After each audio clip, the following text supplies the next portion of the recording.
Friends, welcome back to my channel. तो आज मैंने बहुत ही ज्यादा टेस्टी दाल बनाई। आपने दाल तो कई बार बनाई होगी, खाई होगी, पर एक बार इस तरीके से दाल बना के देखिए। आप इसे बार बार इसी तरीके से बनाना चाहोगे। और दोस्तों, आप लोगों से एक प्यारी सी रिक्वेस्ट है, अगर आपको मेरी वीडियो थोड़ी सी भी पसंद आ जाए तो प्लीज लाइक, शेयर, सब्सक्राइब करना बिल्कुल ना भूले। तो यहाँ पे मैंने 1 कटोरे के लगभग लोबिया दाल होती है उसे ले लिया है, और थोड़ा सा मलका और अरहर ले लिया और 1 टमाटर ले लिया है।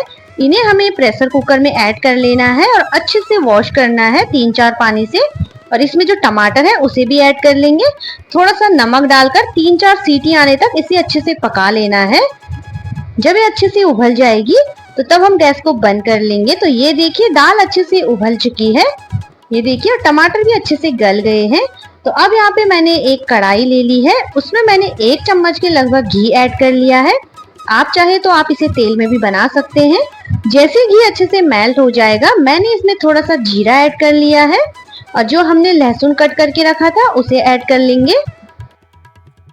तो लहसुन को हमें थोड़ा सा चला लेना है, थोड़ा सा ब्राउन हो जाए फिर हम इसमें प्याज ऐड कर लेंगे।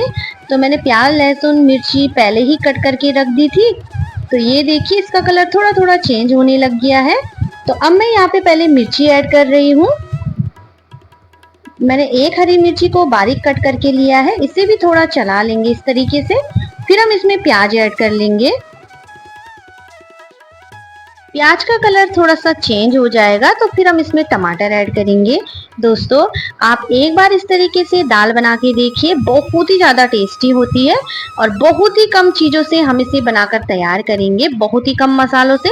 तो ये देखिए, टमाटर हमने पहले ही उबाल के रखे थे दाल के साथ, तो इसे ऐड कर लेंगे और इसे इन सभी चीज़ों के साथ अच्छे से मिक्स कर लेना है। और अब हम इसे अच्छे से मिक्स करने के बाद इसमें मसाले ऐड करेंगे।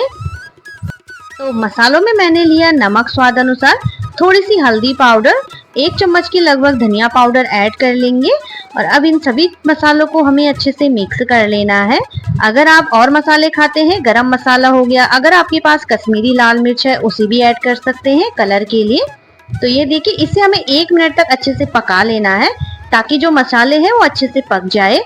तो ये देखिए, थोड़ा सा इसका कलर चेंज हो गया है, जो मसाले हैं वो अच्छे से पक चुके हैं। तो अब जो हमने दाल उबाल कर रखी थी उसे ऐड कर लेंगे इसमें। ये देखिए, जो दाल उबाल कर रखी थी उसे सारी ऐड कर ली मैंने। तो आप देख सकते हैं कितना आसान है इस दाल को बनाना। आप बहुत ही कम टाइम में इसे बनाकर तैयार कर सकते हैं। तो इसे हमें मसालों के साथ अच्छे से मिक्स कर लेना है और 3 से 4 मिनट तक अच्छे से पका लेंगे ताकि ये मसालों के साथ अच्छे से पक जाए। तो आप देख सकते हैं, बहुत ही ज्यादा टेस्टी दाल बनकर तैयार है, जिसे हमने बहुत ही कम टाइम में बनाकर तैयार किया है। तो अब हम गैस को बंद कर लेंगे और इसमें हरा धनिया है तो उसे बारीक कट करके ऐड कर लें, या फिर सूखी कस्तूरी मेथी है तो उसे भी ऐड कर सकते हैं। तो यहाँ पे मैंने चावल के साथ सर्व किया है दाल को, और करेले की सब्जी और अचार ले लिया है। आपको रेसिपी कैसी लगी मुझे कमेंट्स में जरूर बताइएगा। वीडियो पसंद आए तो लाइक, शेयर, सब्सक्राइब करना बिल्कुल न भूले। ज़्यादा से ज़्यादा शेयर कीजिएगा अपनी फैमिली, फ्रेंड, रिश्तेदारों के साथ। और आप भी ट्राई कीजिएगा, बहुत ही ज़्यादा टेस्टी दाल बनकर तैयार होती है, जिसे आप बहुत ही कम टाइम में कम मसालों के साथ बनाकर तैयार कर सकते हैं। और जब आप एक बार इस तरीके से दाल बनाओगे तो सभी को बहुत ही ज़्यादा पसंद आएगी। और एक बार बना के देखिएगा, आप इसे बार बार इसी तरीके से बनाना चाहोगे। तो मिलते हैं एक नई रेसिपी के साथ, तब तक के लिए बाय, टेक केयर, अपना ख्याल रखिएगा।